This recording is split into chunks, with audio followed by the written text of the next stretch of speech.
¿A qué vinimos? Miércoles de 14 a 16. Por FM La Tribu, 88.7 MHz.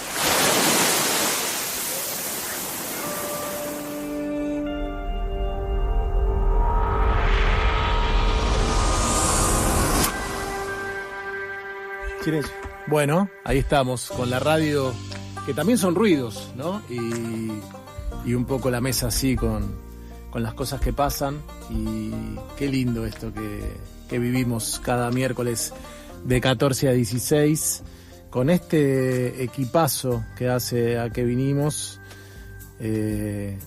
con María Cabrejas, Cora Gamarnik, Ernesto Lamas, musicalizando Gastón Montels, en la operación técnica Eli Baldonado, en la producción Fernanda Naboni, que te mejores Fernanda, en el podcast Alejandro De Masi, en la locución Belén López del Río y Emanuel Coria, en las redes sociales Manu Lamas, en la fotografía Nacho Nogueira, y las columnas Todo pasa leyendo, con Mary Usher, que la escuchamos recién y que viene todos los miércoles, Experiencias al Ras, Prácticas que Inspiran, con Sebastián Janeiro y Víctor Hugo Alegre, que es una columna rotativa cada 15 días, y la otra columna rotativa cada 15 días, Artilugios Digitales, Tecnologías, Derechos y Vida Cotidiana, que hacen las queridas María Capurro Robles y Carolina Martínez Elevi, que están acá en el piso después de haber corrido en este miércoles en la Ciudad de la Furia. ¿Cómo están?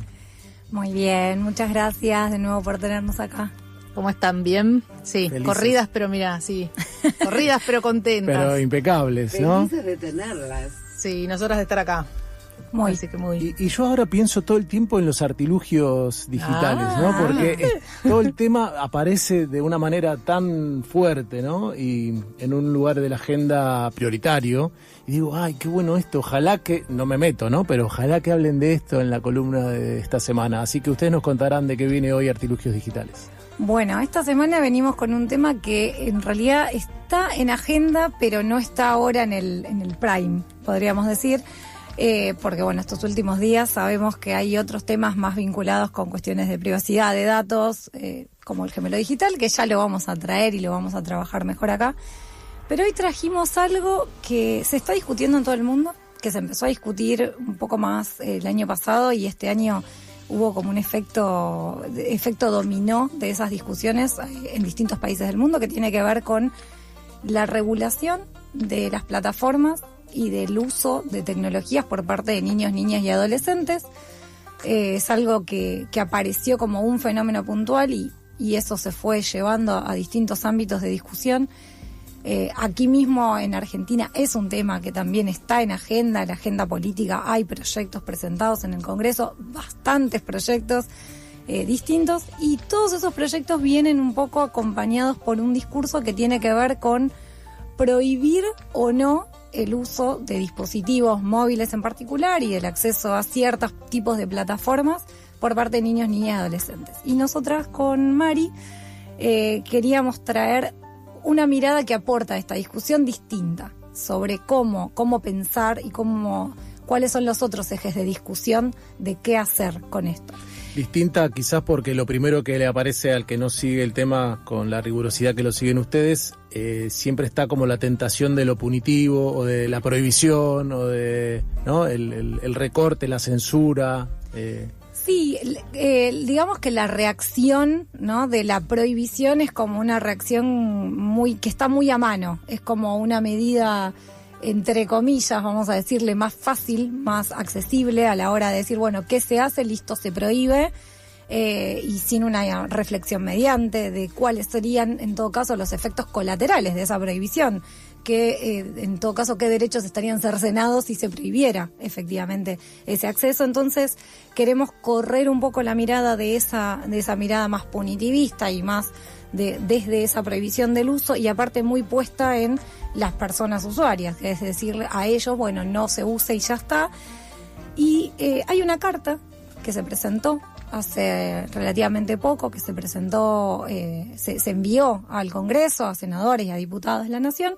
El título de esta carta es La protección de niñas, niños y adolescentes en entornos digitales no puede seguir postergándose, y es un reclamo a una regulación integral de este tipo de protección. ¿Por qué digo integral? Porque tiene una mirada un poco más amplia. Ahora después Mari va a contar algunos otros detalles de ejemplos, de discusiones y de implementaciones concretas en otros países de la región, como es la ECA digital en Brasil y alguna otra cosa que por supuesto ella haya preparado. Pero bueno, quiero ir, para no usar todo el tiempo yo, a los puntos claves de lo que se pide a través de esta carta al Congreso. ¿Qué es lo que se les está pidiendo a senadores y diputados de, bueno, a ver, como Estado, como poder legislativo, qué es lo que hay que mirar a la hora de pensar en una regulación? Y uno de los planteos es, bueno, no puede llevarse esta regulación a pensar en la única responsabilidad individual de las familias. Esto no es de las familias y tampoco es de las escuelas, que en todo caso son la institución que hoy está en el foco, ¿no?, de atención. Sino hay que enfocarse en cómo están diseñadas y cómo funcionan estas plataformas digitales. Y ahí es donde tiene que estar puesta la regulación. En la carta hacen un listado de los distintos tipos de riesgos y de las afectaciones a la salud. Hablan desde cuestiones como la violencia digital, el discurso de odio, el acceso temprano, por ejemplo, a la pornografía, o los problemas vinculados a las apuestas online, desinformación, entre otros, como riesgos concretos a los que niños y adolescentes están expuestos y participan muy tempranamente sin poder comprender qué significa todo esto. Pero después, todo lo que tiene que ver con la salud, el desplazamiento del juego, el desplazamiento de los vínculos interpersonales, la dificultad después para autorregular esa necesidad de desconectarse de lo que son los entornos digitales y en todo caso conectar con otras esferas de la vida, y la falta del acompañamiento adulto. Ahora, ¿cuáles son los focos del diseño a los que están apuntando? Bueno, en primer lugar, las plataformas tienen que estar obligadas por parte del Estado a identificar, evaluar y reducir los riesgos, en primer lugar. ¿Y a partir de qué? Bueno, de una seguridad desde el diseño. Cuando uno habla de un dispositivo, de un artilugio, como hablamos, eso está pensado al principio. No hay una naturalidad en cómo están hechas. Hay un montón de maneras de diseñarlas. El ejemplo, de la radio puede ser uno. Cómo se pensó en los inicios la radio y cómo terminó, después transformándose los usos sociales de esta tecnología, de este medio de comunicación.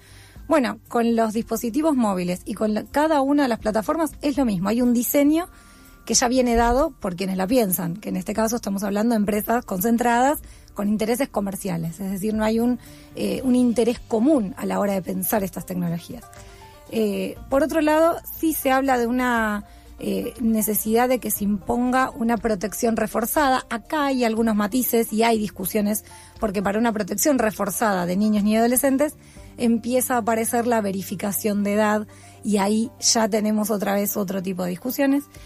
Y después están dos temas que no son menores. Uno es poner el límite al perfilamiento comercial, es decir, que las empresas no puedan construir perfiles de niños, niñas y adolescentes que son menores de edad para ser ellos sujetos de consumo, consumidores que van a recibir un bombardeo informativo para ser puestos como consumidores. Entonces, que no haya una construcción de perfiles y que no reciban esa publicidad comercial cuando, por ejemplo, juegan un videojuego, cuando usan una red social. Es decir, que puedan usar esos espacios sin ser consumidores.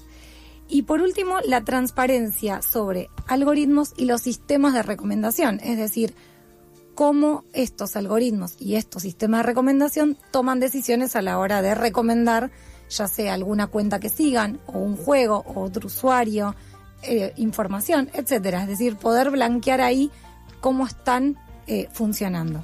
Estas son algunas de estas medidas, hay algunas más, ya pensadas puntualmente en regular incluso a cuáles son las capacidades y las responsabilidades del Estado, ¿no? Bueno, que haya una supervisión estatal efectiva, con evaluaciones de impacto previas a esto, con un monitoreo desde los organismos de control, y políticas públicas que vayan más allá del diseño de las plataformas y que ya piensen en alfabetización digital, en formación docente, todo lo que tiene que ver con salud mental y el acompañamiento a las familias, y pensar también en crear ambientes propicios por fuera de la digitalidad, ¿no? Para precisamente ofrecer una alternativa si es que se va a trabajar en restringir en todo caso o demorar el acceso al uso de estas plataformas. Hay experiencias en la región de algunas de estas cosas, pero no sé, Mari, también si quiere compartir otra cosa. Pensaba antes de Mari que para eso que decís, Caro, hay que promover, desarrollar una conciencia ciudadana que además después intervenga en los representantes que tenemos en los congresos, ¿no? Porque no es que hay que pedirle a las empresas amablemente que vean la manera de no ser adictivas, de no violar las edades límites, si es que eso se pudiese hacer, sino que es imponer, ¿no? Es reglamentar. Es decir, yo pensaba en la ley de medios audiovisuales cuando se dijo, bueno, puede haber tantos minutos por hora de publicidad. La empresa siempre va a querer tener más porque quiere ganar más. En este caso, también habría una serie de requisitos que tienen que cumplirlo, no es que se les pide por una cuestión de salud mental o de adicción. Agrego a lo que decís, Ernesto, exigirle a las empresas y exigirle a nuestros diputados y senadores que tienen ahora colgada y cajoneada la ley contra la ludopatía, por ejemplo. Bueno, sí, por eso traemos y vamos a... Es muy... No es casual, claramente, que hayan estado hablando antes con Washington de la Ley de Servicios de Comunicación Audiovisual y que nosotros traigamos este debate sobre el rol del Estado finalmente, que es lo que le estamos exigiendo, y todas las organizaciones. Es muy importante, esta nota está firmada por más de 300 organizaciones y especialistas. Es el comienzo de algo que esperemos se pueda fortalecer en el tiempo como consenso en torno a los principios que decía Caro, ¿no? Porque efectivamente ya la era de pensar que alguien va a hacer algo por compromiso, buena voluntad, respeto por los derechos humanos o alguna otra de esas cuestiones que se acuñaron hasta ahora. O sea, el entorno digital se viene desarrollando sobre la base de esa supuesta articulación de actores, multipartes, etcétera, que es muy buena si funciona, pero en términos de límites reales para el accionar de las empresas en muchos temas, pero en particular para protección de chicos y chicas, no está funcionando. Entonces, justamente decía Caro, hay debate, hay iniciativas de regulación, hay marcos que están regulados como la Unión Europea, que tiene, después los países tienen normas.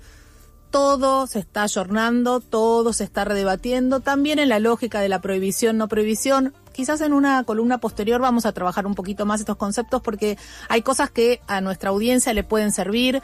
Todos estamos de alguna manera en tareas de cuidado, de acompañamiento, de crianza y nos parece que hay herramientas de esta discusión que parece que está arriba o que nos excede o que no nos toca, pero en parte sí nos toca y hay elementos de demorar el acceso que pueden ser virtuosos, que nos pueden servir para pensar más allá de las leyes, para pensar nuestras tareas de cuidado y después distinguirlos de la prohibición o distinguirlos de la restricción. O sea, ¿qué significa que está restringido los juegos de azar para menores de 18 años? Bueno, hay una restricción.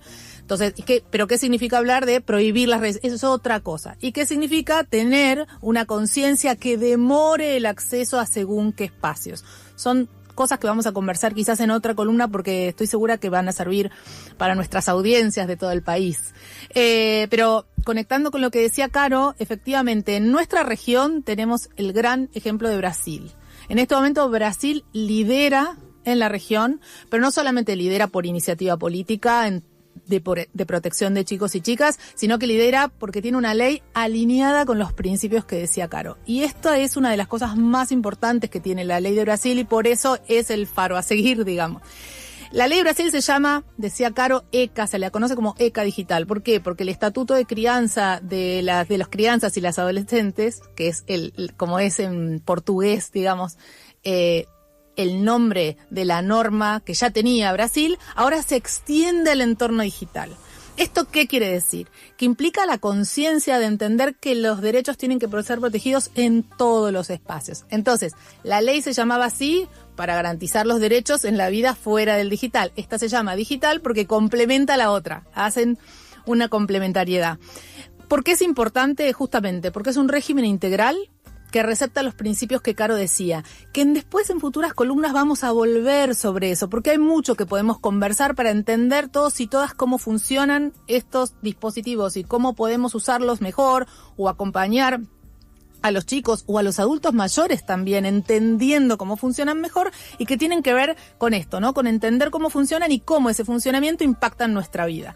Entonces, la ECA recepta todos esos principios, es una protección integral que toca no solamente las plataformas, toca todos los servicios tecnológicos que estén dirigidos o puedan estar disponibles para chicos y chicas. Esto es muy importante, esa distinción. O sea, no es solamente YouTube Kids, por decir, dirigido. No. Todo lo que pueda estar accesible. Justamente ahora, la autoridad de aplicación de esa ley está detallando exactamente qué quiere decir dirigidos y qué quiere decir que estén accesibles. Otra cuestión es que, como podríamos decir, para que se entienda, es una ley que tiene dientes. Porque acá tenemos la posibilidad, porque hay otras normas que son así, de hacer grandes declaraciones de principios. Entonces, los niños tienen derecho, el Estado tiene responsabilidades, hagamos un plan, etcétera, etcétera, etcétera. Hay otras normas que van por ese camino, porque los lobbies están muy atentos. Entonces, cuando se empiezan a discutir estas cosas, lo que era un proyecto con dientes empieza a ser un proyecto con muela de leche y después ya no le queda nada. Entonces, este tiene dientes, quiere decir, obliga a las plataformas y a todos los servicios, establece obligaciones muy claras, muy concretas y sanciones en caso de incumplimiento. Atención, eso es muy importante. Y después tiene una autoridad de aplicación, es decir, un órgano del Estado independiente que ya la está aplicando, que ya existía y es el especialista en protección de datos personales. Entonces, esa agencia, que siempre es una gran preocupación, quién va a aplicar esto, quién lo va a hacer cumplir y todo eso, que es genuina la preocupación, ¿no? Porque las leyes si quedan en papeles, por más que tengan dientes, en los papeles no los tienen. Entonces ya hay una agencia que está experimentando y está avanzando y dando pasos. Entonces esto es muy importante, saber que hay un ejemplo de algo que está dando sus pasos y que está avanzando. Y lo otro es el consenso social que se construyó atrás de la adopción de una norma de este tipo. Hablaban de concepto social antes, de todo lo que fue el consenso en relación con la Ley de Servicios de Comunicación Audiovisual. Bueno, este es un modelo bastante parecido en términos de cómo se genera. Por supuesto hay voluntad política, siempre está ese momento en el que la voluntad política y el reclamo popular se encastran y salen las normas, sobre todo estas normas que siempre tienen resistencias, ¿no? Sobre todo los actores privados, de ciertos sectores políticos, de ciertos discursos también, en algunos casos legítimamente o con preocupaciones genuinas. Por ejemplo, siempre se discuten los temas de libertad de expresión para hablar de estas cuestiones, porque obviamente que una ley que avance sobre la libertad de expresión con el objetivo de proteger, digo, hay que haber un equilibrio ahí y hay que o que avance sobre derechos personalísimos, datos personales, lo que fuera. Bueno, hay que encontrar el equilibrio donde ese avance no se choque, ¿no? Donde la protección no se choque de manera ilegítima o irrazonable con el avance sobre otros derechos. Pero es muy importante que en Brasil fue muy transversal. ¿Por qué? Porque no solamente estaban las organizaciones de niños, las organizaciones de protección de derechos, las organizaciones, incluso organizaciones de derechos digitales que se sumaron, sino también a través del compromiso de algunas personas, influencers, chicos jóvenes, generaron insumos como denuncias y problematizaciones en sus propios espacios, dialogando con sus comunidades, que realmente lograron que la discusión llegara a las familias, que llegara al día a día de todas las personas. Y entonces eso acompañó, ¿no?, un empuje que logró trascender límites que se estaban queriendo imponer y se sancionó la ley ECA digital y aquí avanza. Entonces, por todas esas razones y porque justamente lo que traemos hoy es esta carta, que ojalá sea el germen de un consenso más amplio, es que traemos para mirar este ejemplo de Brasil, este modelo y todo lo que las pautas que Caro señaló de la nota que se presentó al Congreso. Sí, y pienso esto que decís, no solamente se debe, sino que se puede, ¿no? En el sentido de que es una ley para plataformas que uno las piensa como supranacionales, como que nos acostumbraron a creer que están por fuera de cualquier marco regulatorio, ¿no? Que no se les puede poner límites, que hacen lo que quieren. Y en Brasil han ya llevado adelante en algunos casos, no sé, alguna multa para Twitter o la prohibición incluso de poder operar en el territorio brasileño, corríjame ustedes si esto fue así. Y entonces es también salir un poco de eso, de tomar como natural que hacen lo que quieren porque total no tienen patria, ¿no? Y no tienen un lugar donde las puedes ubicar geográficamente incluso. Sí, es uno de los desafíos más grandes que los estados en la región tienen, que es el poder pensarlo, en primer lugar, como posibilidad, ¿no? Digo, es como, ese sería el primer obstáculo, poder pensar que eso es posible. Es cierto que hoy están debilitados los estados en términos institucionales, están desarmados en algunos aspectos. Hay varios motivos por los cuales poder comprender que se ve como una dificultad, pero efectivamente tiene que ver con una cuestión de soberanía que hoy se puede mencionar como una soberanía digital por un lado, pero estamos llevándolo casi a soberanías cognitivas cuando entramos en discusiones ya de lleno en temas de inteligencia artificial, por ejemplo, de cómo empieza también, a ocupar espacios que si no hay alguien ahí poniendo límites, los avances son, sin obstáculos, como allanados. Y ahí me parece que, digamos, un poco la idea de traer esto como ejemplo concreto de algo que se da en un país vecino, por más que pueda haber diferencias centrales, entre cómo se están pensando estos temas dentro de Brasil a lo que es la realidad actual, por ejemplo, en Argentina y en otros países de la región, pero particularmente en Argentina, que tiene que ver con, decisiones políticas de no avanzar en algunos aspectos regulatorios, sobre todo tocando a estos actores que son aliados, son socios. Y bienvenido tener leyes inspiradoras, ¿no? Pienso en que la ley de servicios de comunicación audiovisual fue como un faro, ¿no?, para otros países de América Latina que dijeron, miren, ahí se puede hacer, y lograron este articulado y discutieron en la sociedad civil y después el Congreso también lo tomó.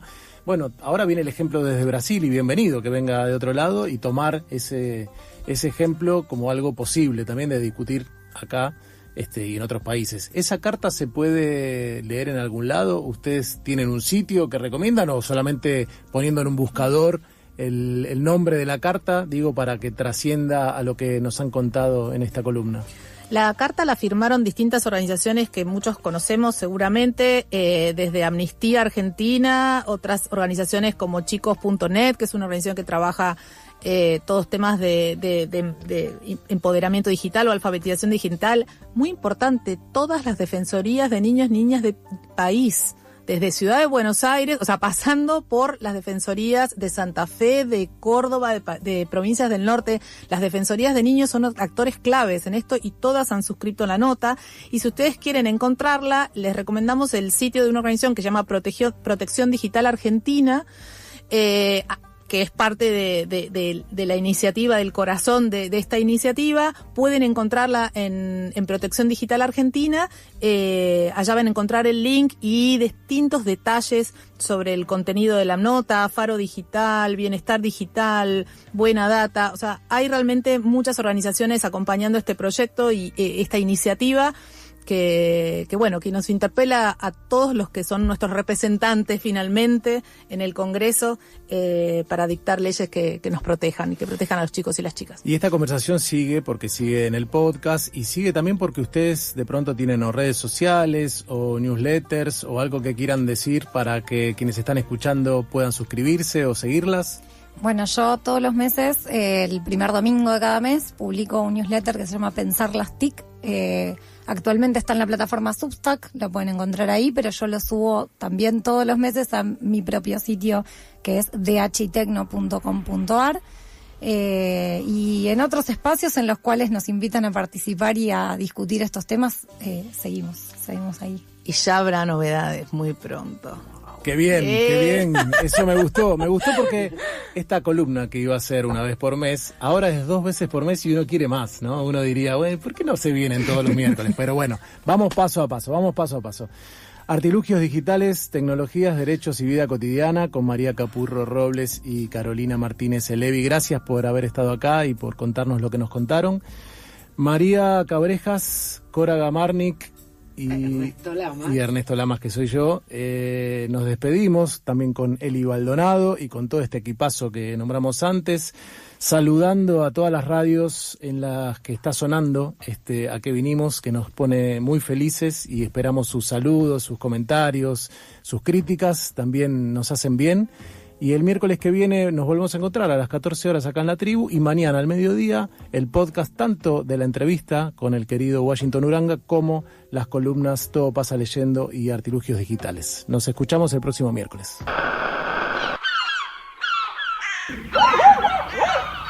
¿A qué vinimos?